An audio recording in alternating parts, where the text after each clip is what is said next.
നമസ്കാരം, ഞാൻ ജോസഫ് ചാക്കോ. ഈ ലാബ് ഇംഗ്ലീഷ് ലാംഗ്വേജ് അക്വിസിഷൻ പ്രോഗ്രാമിൻ്റെ സ്പെഷ്യൽ പ്രോഗ്രാമായ എ ടു ഇസഡ് ചലഞ്ചിൻ്റെ പാർട്ട് 28ലേക്ക് ഏവർക്കും സ്വാഗതം. പാർട്ട് 27ൽ പ്രസൻറ്റ് പെർഫെക്റ്റ് ടെൻസ് എന്ന ടെൻസ് നമ്മൾ നന്നായി പഠിച്ചു കഴിഞ്ഞു. പക്ഷേ അത് ഒരു ക്ലാസ് കൊണ്ട് മാത്രം അവസാനിക്കുന്നതല്ല പ്രസൻറ്റ് പെർഫെക്റ്റ് ടെൻസ്. മനസ്സിലാക്കാൻ അല്പം ബുദ്ധിമുട്ടുണ്ട്. പക്ഷേ ഉപയോഗിച്ച് ശീലിച്ച് അത് മനസ്സിലാക്കി കഴിഞ്ഞാൽ വളരെയധികം രസകരമായി ഉപയോഗിക്കാവുന്നതും വളരെയധികം പ്രസക്തിയുള്ളതുമായ ഒരു ടെൻസാണ് present perfect tense. Present perfect ടെൻസിന് വളരെയധികം ഉപയോഗങ്ങളുണ്ട്.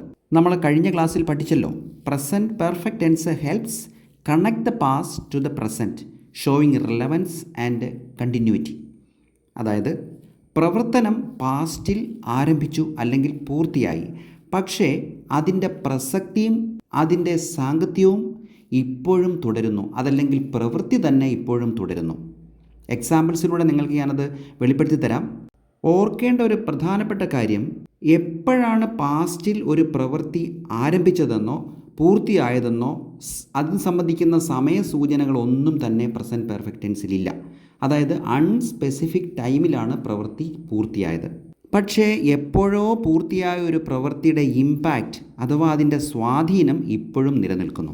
നിങ്ങൾക്ക് മനസ്സിലാകുന്ന ഏറ്റവും നല്ല ഉദാഹരണം ഭക്ഷണവുമായി ബന്ധപ്പെട്ടതാണ്. ഭക്ഷണം രാവിലെ എപ്പോഴോ കഴിച്ചു, സമയം 11, 11:30, 12 വരെയൊക്കെ ഒരുപക്ഷെ ആ രാവിലെ കഴിച്ച ഭക്ഷണത്തിൻ്റെ ഇമ്പാക്റ്റ് അല്ലെങ്കിൽ അതിൻ്റെ സ്വാധീനം നിലനിന്നേക്കാം. എന്ന് പറഞ്ഞാൽ ആ സമയം വരെയും വിശപ്പ് അനുഭവപ്പെടുന്നില്ലായിരിക്കാം. പക്ഷേ ആ സമയം കഴിയുമ്പോൾ വിശപ്പ് അനുഭവപ്പെട്ടു തുടങ്ങും.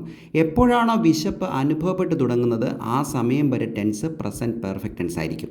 ഈ സെൻറ്റൻസ് ഒരു എക്സാമ്പിൾ സെൻറ്റൻസായി പാർട്ട് 27ൽ നിങ്ങളെ ഞാൻ പഠിപ്പിച്ചിരുന്നു. തുടർന്നും ധാരാളം എക്സാമ്പിൾ സെൻറ്റൻസിലൂടെ മാത്രമേ നിങ്ങൾക്ക് പ്രസൻറ്റ് പെർഫെക്റ്റ് ടെൻസ് മനസ്സിലാക്കാൻ സാധിക്കുകയുള്ളൂ. എ ടു ഇസഡ് ചലഞ്ചിൻ്റെ പാർട്ട് 27 നിങ്ങൾ ഒരിക്കൽ കൂടി കാണണം. അതിൻ്റെ ലിങ്ക് ഡിസ്ക്രിപ്ഷൻ ബോക്സിൽ കൊടുത്തിട്ടുണ്ട്. അതിൽ പ്രസൻറ്റ് പെർഫെക്റ്റിനെ കുറിച്ച് വളരെ വിശദമായി പറഞ്ഞിട്ടുണ്ട്. ഡയഗ്രം വരച്ച് നിങ്ങൾക്ക് കൃത്യമായി മനസ്സിലാകത്തക്ക രീതിയിൽ, ആർക്കും ഇംഗ്ലീഷുമായി ഒരു ബന്ധമില്ലാത്തവർക്ക് പോലും മനസ്സിലാകുന്ന രീതിയിൽ വിവരിച്ച് ആ ക്ലാസ്സിൽ നൽകിയിട്ടുണ്ട്. അത് നിങ്ങൾ കാണണം. ഈ ക്ലാസ്സിൽ, അതായത് പാർട്ട് 28ൽ കൂടുതൽ എക്സാമ്പിൾ സെൻറ്റൻസസ് നിങ്ങൾക്ക് നൽകുകയാണ്. ഓരോ സെൻറ്റൻസിൻ്റെയും മലയാളത്തിലുള്ള അർത്ഥം, അതിൻ്റെ നെഗറ്റീവ് എങ്ങനെയാണ് നിർമ്മിക്കുന്നത്, അതിൻ്റെ ക്വസ്റ്റ്യൻ എങ്ങനെയാണ് നിർമ്മിക്കുന്നത്, അതിൻ്റെ നെഗറ്റീവ് ക്വസ്റ്റ്യൻ എങ്ങനെയാണ് നിർമ്മിക്കുന്നത് എന്നെല്ലാം കൃത്യമായി ഈ ക്ലാസ്സിൽ പറഞ്ഞു തരുന്നതാണ്. ആദ്യമായി ഈ ചാനൽ സന്ദർശിക്കുന്നവർ ദയവായി ഇത് സബ്സ്ക്രൈബ് ചെയ്യുമല്ലോ. അതുപോലെ ബെല്ലൈക്കൺ എനേബിൾ ചെയ്താൽ ഞാൻ ക്ലാസ് പോസ്റ്റ് ചെയ്യുന്ന അപ്പം തന്നെ നിങ്ങൾക്കത് ലഭിക്കുകയും ചെയ്യും. മറ്റുള്ളവർ കൂടി പ്രയോജനപ്പെടുത്തത്തക്ക രീതിയിൽ നിങ്ങൾ ഈ ചാനലൊന്ന് ഷെയർ ചെയ്യുമല്ലോ. Let us experience the present perfect tense through examples.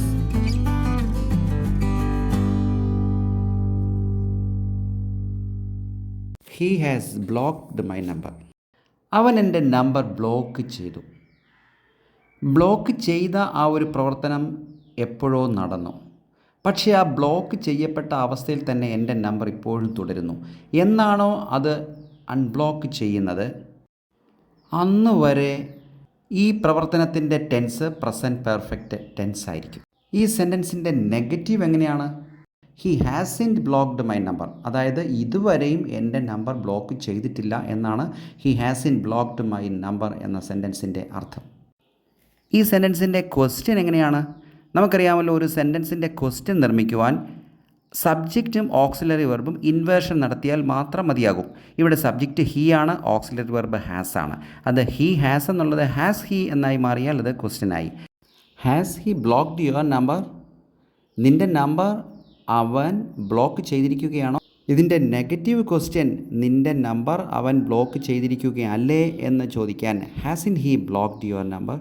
ഈ 4 സെൻറ്റൻസുകൾ നിങ്ങൾ ശ്രദ്ധിക്കുക. ഈ 4 സെൻറ്റൻസുകൾ ഒരുപോലെ നിങ്ങൾ വോക്കൽ പ്രാക്ടീസ് ചെയ്താൽ ഈ സെൻറ്റൻസ് നിങ്ങളുടെ സ്വന്തമാകും. ഈ സെൻറ്റൻസിൻ്റെ ആശയം കൂടുതൽ നിങ്ങളുടെ മനസ്സിൽ വ്യക്തമാവുകയും ചെയ്യും. അതുകൊണ്ട് vocal practice is very important. They have seen that movie. അവർ ആ സിനിമ കണ്ടു. എന്നാണെന്ന് ഓർമ്മയില്ല, ടൈമിനെക്കുറിച്ച് യാതൊന്നും പറയുന്നില്ല. അവർ ആ സിനിമ കണ്ടു. അവർ ഇതുവരെ ആ സിനിമ കണ്ടിട്ടില്ല. They haven't seen that movie. അവർ ആ സിനിമ കണ്ടോ? Have they seen that movie? അവർ ഇതുവരെ ആ സിനിമ കണ്ടിട്ടില്ലേ അല്ലെങ്കിൽ കണ്ടില്ലേ എന്ന അർത്ഥത്തിലാണെങ്കിൽ അതൊരു നെഗറ്റീവ് ക്വസ്റ്റ്യനായി മാറും. Having they seen that movie? My friend has travel to many countries. എൻ്റെ കൂട്ടുകാരൻ വളരെയധികം രാജ്യങ്ങളിലേക്ക് യാത്ര ചെയ്തിട്ടുണ്ട്. എൻ്റെ കൂട്ടുകാരൻ ഇതുവരെ പല രാജ്യങ്ങളിലേക്കും യാത്ര ചെയ്തിട്ടില്ല. My friend hasn't travel to many countries. നിൻ്റെ കൂട്ടുകാരൻ പല രാജ്യങ്ങളിലേക്കും യാത്ര ചെയ്തിട്ടുണ്ടോ? Has your friend travel to many countries? നിൻ്റെ കൂട്ടുകാരൻ പല രാജ്യങ്ങളിലേക്കും യാത്ര ചെയ്തിട്ടില്ലേ? Hasn't your friend travel to many countries? They have demolished the old building. പഴയ കെട്ടിടം അവർ പൊളിച്ചു. ഈ പ്രവർത്തനം നടന്നത് പാസ്റ്റിലാണ്, പക്ഷേ അത് പ്രസൻറ്റുമായി ബന്ധപ്പെട്ടിരിക്കുന്നു. കാരണം പുതിയ കെട്ടിടം പണിതിട്ടില്ല. അതുവരെയും ആ ടെൻസ് പ്രസൻറ്റ് പെർഫെക്റ്റ് ആയിരിക്കും. They have demolished the old building. അവർ ഇതുവരെ കെട്ടിടം പൊളിച്ചിട്ടില്ല എന്ന് പറയണമെങ്കിൽ they haven't demolished the old building എന്ന് ആ സെൻറ്റൻസ് മാറ്റണം. അതൊരു ക്വസ്റ്റ്യനായി മാറുമ്പോൾ അവർ പഴയ കെട്ടിടം പൊളിച്ചോ? Have they demolished the old building? ഇതുവരെയും അവർ പഴയ കെട്ടിടം പൊളിച്ചില്ലേ? അപ്പോൾ അതൊരു നെഗറ്റീവ് ക്വസ്റ്റ്യനായി മാറുന്നു. ഹാവിൻ ദേ demolished the old building? They have planned a trip. അവരൊരു ട്രിപ്പ് പ്ലാൻ ചെയ്തിട്ടുണ്ട്. ട്രിപ്പ് പോയി ആ പ്രവർത്തനം അവസാനിക്കുന്നത് വരെ ടെൻസ് പ്രസൻറ്റ് പെർഫെക്റ്റ് ആയിരിക്കും. കാരണം ഈ പ്ലാനിങ് പ്രസൻറ്റുമായി ബന്ധപ്പെട്ടിരിക്കുന്നു. They haven't planned a trip. അവരിതുവരെ ട്രിപ്പൊന്നും പ്ലാൻ ചെയ്തിട്ടില്ല. അത് ചോദ്യമായി മാറുമ്പോൾ have they planned a trip? അവരൊരു ട്രിപ്പ് പ്ലാൻ ചെയ്തിട്ടുണ്ടോ? നെഗറ്റീവ് ക്വസ്റ്റ്യൻ ആകുമ്പോൾ haven't they planned a trip എന്ന് പറഞ്ഞാൽ അവർ ട്രിപ്പൊന്നും പ്ലാൻ ചെയ്തിട്ടില്ലേ? She has sold her car. അവൾ അവളുടെ കാറ് വിറ്റു. പുതിയ ഒന്ന് വാങ്ങുന്നത് വരെ ഇത് പ്രസൻറ്റ് പെർഫെക്റ്റ് ആയിരിക്കും. She has sold her car. അവൾ അവളുടെ കാറ് വിറ്റില്ല. She hasn't sold her car. ഇതുവരെയും എന്നാണ് അർത്ഥം. ഈ പറയുന്ന നിമിഷം വരെയും വിറ്റിട്ടില്ല എന്നാണ് ആ സെൻറ്റൻസിൻ്റെ അർത്ഥം. ഇനി വിറ്റോ അതൊരു ചോദ്യമായി മാറണമെങ്കിൽ has she sold her car? വിറ്റില്ലേ എന്ന് ചോദിക്കണമെങ്കിൽ hasn't she sold her car? അവൾ ഇതുവരെ അവളുടെ കാറ് വിറ്റില്ലേ? തന്നിരിക്കുന്ന എല്ലാ സെൻറ്റൻസുകളും നിങ്ങൾക്ക് വോക്കൽ എക്സസൈസിനുള്ള സെൻറ്റൻസുകളാണ്. നിങ്ങൾ ഈ സെൻറ്റൻസുകൾ പല പ്രാവശ്യം ഇത് കേൾക്കുകയും ഇത് ബൈഹാർട്ട് പഠിക്കുകയും ഇത് അതിവേഗതയിൽ പറഞ്ഞ് വോക്കൽ എക്സസൈസ് ചെയ്ത് ഈ സെൻറ്റൻസുകൾ നിങ്ങൾ സ്വന്തമാക്കുകയും ചെയ്യണം. കുറേ പ്രാവശ്യം സെൻറ്റൻസുകൾ പറഞ്ഞു കഴിയുമ്പോൾ ഇതിൻ്റെ അർത്ഥം നിങ്ങൾക്ക് ബോധ്യപ്പെടുകയും പുതിയ പുതിയ സെൻറ്റൻസുകൾ നിങ്ങൾക്ക് സ്വന്തമായി കൺസ്ട്രക്റ്റ് ചെയ്യാൻ സാധിക്കുകയും ചെയ്യും.